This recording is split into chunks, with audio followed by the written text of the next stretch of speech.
13 വയസ്സുള്ള മകളെ അയൽവാസി വീട്ടിൽ കൊണ്ടുപോയി അതിക്രമം കാട്ടിയത് കണ്ടുകൊണ്ടുവന്ന പിതാവ് അയൽവാസിയുടെ കാല് തല്ലിയൊടിച്ചു. ഇക്കഴിഞ്ഞ തിങ്കളാഴ്ച വൈകിട്ട് 3 മണിയോടെ തിരുവനന്തപുരം പോത്തങ്കോട് പോലീസ് സ്റ്റേഷൻ പരിധിയിലാണ് സംഭവം. വാടകയ്ക്ക് താമസിച്ചു വരികയായിരുന്നു കുടുംബം. അയൽവാസിയായ 40-കാരൻ വീട്ടിൽ ആളില്ലാത്ത സമയം കുട്ടിയോട് തന്റെ വീട്ടിലേക്ക് വരാൻ ആവശ്യപ്പെട്ടതനുസരിച്ച് എത്തിയ കുട്ടിയെ ലൈംഗികമായി ഉപദ്രവിക്കാൻ ശ്രമിക്കുന്നത് പിതാവ് കണ്ടുകൊണ്ടുവന്നു. തുടർന്ന് അവിടെ കിടന്ന തടിക്കഷ്ണമെടുത്ത് കുട്ടിയെ പീഡിപ്പിക്കാൻ ശ്രമിച്ച ആളിന്റെ കാൽ തല്ലിയൊടിച്ചു. കുട്ടിയെ പീഡിപ്പിക്കാൻ ശ്രമിക്കുന്നത് കണ്ട പിതാവ് ഉറക്കെ വിളിച്ചു പറഞ്ഞപ്പോഴാണ് ഇയാൾ കുട്ടിയെ വിട്ടത്. തുടർന്നായിരുന്നു തടിക്കഷ്ണം കൊണ്ട് അയൽവാസിയുടെ കാൽ അടിച്ചൊടിച്ചത്. മർദ്ദനമേറ്റ 40-കാരൻ മെഡിക്കൽ കോളേജിൽ ചികിത്സയിലാണ്. എന്നാൽ മുൻ വൈരാഗ്യത്താൽ തന്നെ മർദ്ദിച്ചതാണെന്ന് ചൂണ്ടിക്കാട്ടി ഇയാൾ പോലീസിൽ പരാതി നൽകിയതിനെ തുടർന്ന് കുട്ടിയുടെ പിതാവിനെ പോത്തങ്കോട് പോലീസ് അറസ്റ്റ് ചെയ്ത് കോടതിയിൽ ഹാജരാക്കി റിമാൻഡ് ചെയ്തു. പിന്നീടാണ് കുട്ടിയെ പീഡിപ്പിക്കാൻ ശ്രമിച്ചതിന്റെ പേരിലാണ് ഇയാളെ മർദ്ദിച്ചതെന്ന് പോലീസിന് വിവരം ലഭിച്ചത്. തുടർന്ന് കുട്ടിയുടെ മൊഴി രേഖപ്പെടുത്തി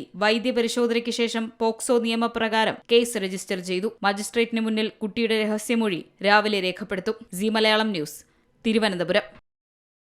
ഏറ്റവും പുതിയ വാർത്തകളും വിശേഷങ്ങളും വിരൽത്തുമ്പിലറിയാൻ സി മലയാളം ന്യൂസ് എല്ലാ ഡിജിറ്റൽ പ്ലാറ്റ്ഫോമുകളിലും ലഭ്യം.